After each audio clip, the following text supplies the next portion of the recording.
अभी हाल ही में रायबरेली में 4 जून को अटौरा बुजुर्ग में किसान माध्यमिक विद्यालय में श्री मंडप के द्वारा आयोजित किया गया था सामूहिक विवाह कार्यक्रम। इस कार्यक्रम में 30 वर वधुओं को मिलाया गया। यह सराहनीय कार्यक्रम रायबरेली के अटौरा बुजुर्ग निवासी समाज सेवी एवं श्री ग्रुप के चेयरमैन मनोज कुमार द्विवेदी के द्वारा किया गया था। इस कार्यक्रम में देखा गया कि हजारों नहीं लाखों की संख्या में लोग उपस्थित थे और कार्यक्रम का उठा रहे थे आनंद। समाजसेवी मनोज द्विवेदी के द्वारा किया गया यह प्रयास वाकई में है काबिले तारीफ, क्योंकि आज की भाग दौड़ भरी जिंदगी में कोई किसी का ध्यान बिल्कुल नहीं रखता है। ऐसे में रायबरेली के सपूत मनोज द्विवेदी के द्वारा किया गया यह कार्य इतना सफल रहा कि लोगों ने इनको लिया हाथों हाथ। आज S7 की टीम ने इनके गांव का किया औचक निरीक्षण। इसमें देखा कि यहां पर ऐसे ऐसे लोग थे जो देखते बन रहे थे। इतने गरीब और मासूम लोग जिनकी आंखों में कहीं ना कहीं छिपा था कोई ना कोई दर्द। किसी को अपनी बिटिया की शादी करनी थी तो किसी को अपने आप का इलाज करवाना था, तो किसी के बूढ़े माँ बाप बीमार थे तो किसी की इकलौती बेटी जिसका विवाह पैसों के कारण नहीं हो रहा था। करीब हजारों की संख्या में मनोज द्विवेदी का आवास घेरे हुए भी इनको करता है सलाम। कौन कहता है कि आसमां में सुराख नहीं होता, एक पत्थर तो तबीयत से उछालो यारो। अभी अटौरा बुजुर्ग में 30 जोड़ों को मिलाने का कार्यक्रम किया गया था और काफी सफल साबित हुआ। इस कार्यक्रम में मुख्य भूमिका निभाने वाले मनोज द्विवेदी जो कि एक समाज सेवी हैं और श्री ग्रुप के हैं चेयरमैन, उन्होंने इस कार्यक्रम को ऑर्गेनाइज किया और रायबरेली में एक ऐतिहासिक कार्य तो किया ही, लेकिन कुछ कर दिखाने का जज्बा भी उनके पास में है। अभी 30 शादियां हुई हैं, आने वाले दिनों में करीब 51 के बाद 101 शादियों का आयोजन किया जाएगा। हम उनके निवास स्थान अटौरा में खड़े हैं जहां पर लोगों का लगा है रेला। उनकी बातें हैं, उनके कुछ दुख दर्द हैं और उनके हाथ जो गरीब हैं वो कुछ मांगने की फितरत रखते हैं। उनकी मदद करने में कहीं भी पीछे नहीं हटे हैं समाज सेवी मनोज द्विवेदी। आइए करते हैं उनसे खास बातचीत। पूरा सफल था कार्यक्रम, पूरा सफल था और जितना हमारे इलाके की जनता थी, हमारे गांव के लोग थे, सबने उस तरीके से मेहनत करके इस आयोजन को सफल कराया जिस तरीके से वो अपनी बहन की शादी कर रहे हैं, अपने घर की शादी कर रहे हैं। लोगों ने पत्तल तक उठाई है, मतलब जो अपने घर में थाली नहीं उठाते उन्होंने यहाँ जूठी पत्तलें तक उठाई हैं। अब इससे ज्यादा सफल आयोजन क्या हो सकता है। और जो जिन लोगों की शादी हुई, जिन लड़कियों की शादी हुई, वो सब अपने अपने घरों में सुखी हैं, उनके संदेश आ रहे हैं। जिनके घरों की लड़कियों की शादी हुई, उनके माँ बाप के तमाम संदेश आ रहे हैं कि भैया हम अपनी जिंदगी में ऐसी शादी कबो कर नहीं सकित रहन, 100 आदमी खिला नहीं सकित रहन, इतना देने लेने की तो बातें छोड़ो। इस तरीके के संदेश हमारे पास आ रहे हैं, इसलिए हम मान रहे हैं कि हम जो ये प्रयास है सफल रहा। हम लोग आपके निवास स्थान पे आज यहाँ पे आए हैं।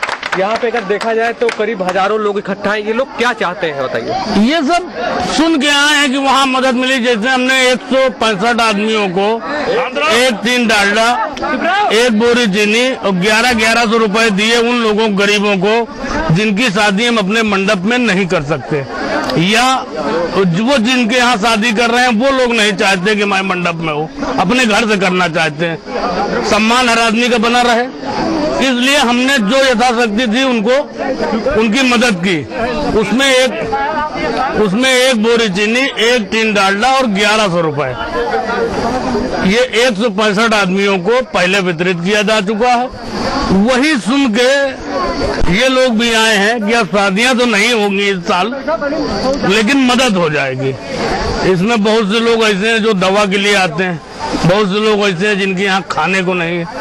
तो हम विगत 2 सालों से जब भी यहाँ आते हैं 150 आदमियों को 1-1 कुंटल गेहूँ, रुपया, पैसा, दवा दरमद का पैसा वो देते रहते हैं। तो वो एक साइकिल है, उसी साइकिल के तहत इसमें बहुत से लोग दवा के लिए आए हैं और मैक्सिमम लोग अपनी लड़कियों की शादी के लिए आए। हम लोगों ने आपके कार्यक्रम को देखा, कौन प्रेरणा स्रोत है आपका इस तरह के कार्यक्रम करवाने के लिए, या आप क्या? हमारी पत्नी इसकी प्रेरणा स्रोत है।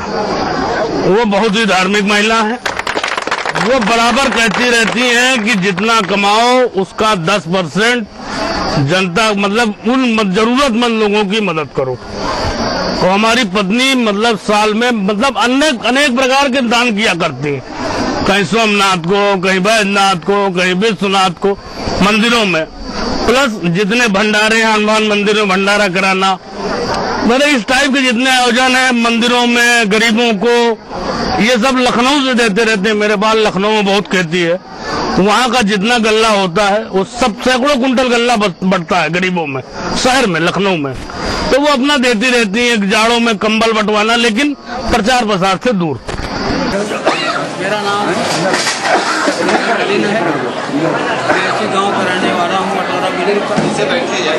मैंने 48 साल तक रायबरेली में वकालत किया और हिंदी में कुछ काम करने का अवसर मिला है। सभी विधाओं में काम किया है, सभी इतिहास ग्रंथों में उसका उल्लेख भी इतिहासकारों ने किया है और करीब 85 पुस्तकें मेरी अब तक रख चुकी हैं। मैं एक हिंदी का एक तुच्छ सेवक हूँ, इसी नाते मुझे संतोष है। बाबू जी, ये बताइए कि आपके पुत्र के द्वारा अभी इतना सफल कार्यक्रम किया गया, 30 जोड़ों को मिलाया गया, क्या लगता है आपको कि इस तरह के ज़्यादातर लोग देखा जाए तो अपने अपने भाग जी रहते हैं, इनके द्वारा किया गया प्रयास कितना सराहनीय है? ये बहुत जिद्दी लड़का है और जो कुछ भी सोच लेता है वही करता है। समाज के प्रति जो है वो बचपन से ही उसके मन में सेवा की भावना थी और उसी परिप्रेक्ष्य में ये जो है वो अपने सब कार्य कर रहा है। हम लोगों के मना करने पर भी कभी नहीं मानता। कोई अगर उससे 20,000 मांगता है तो उसको 51,000 दे देता है, कोई 50,000 मांगता है तो उसको 1 लाख दे देता है। तो ये इसके मन में जो है जो कुछ भी है और अपनी जो गाड़ी कमाई का पैसा, इनकम टैक्स का कटा हुआ पैसा है, वो जो है वो इन कामों में खर्च कर रहा है। आपके द्वारा जो आपके हस्बैंड के द्वारा जो कार्यक्रम कराया गया, 30 जोड़ों को मिलाया गया, क्या मानते हैं आपकी ये प्रोग्राम जो किया गया है कितना सराहनीय कार्य है? ये बहुत सराहनीय कार्य है और ये होते रहना चाहिए और सभी को करना चाहिए।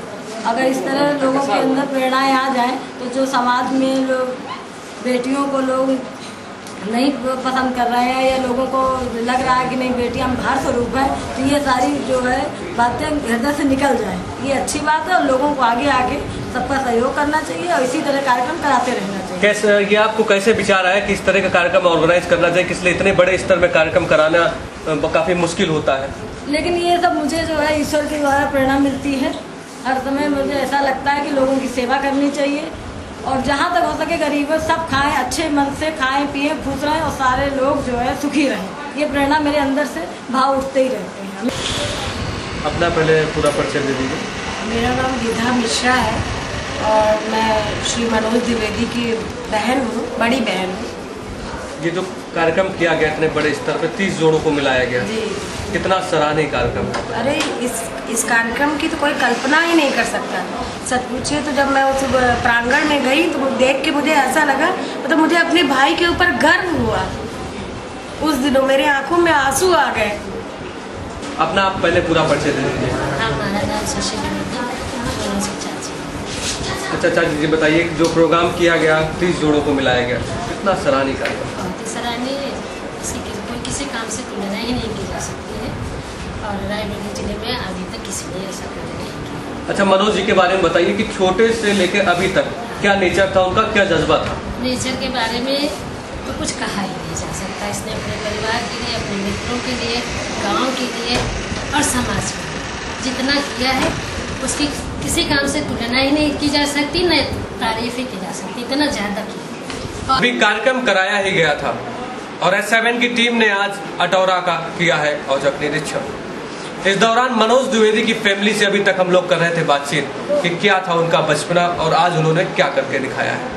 रिपोर्टर अनुपम मिश्रा के साथ मैं प्रशांत द्विवेदी, S7 न्यूज चैनल, अपना शहर अपनी खबर।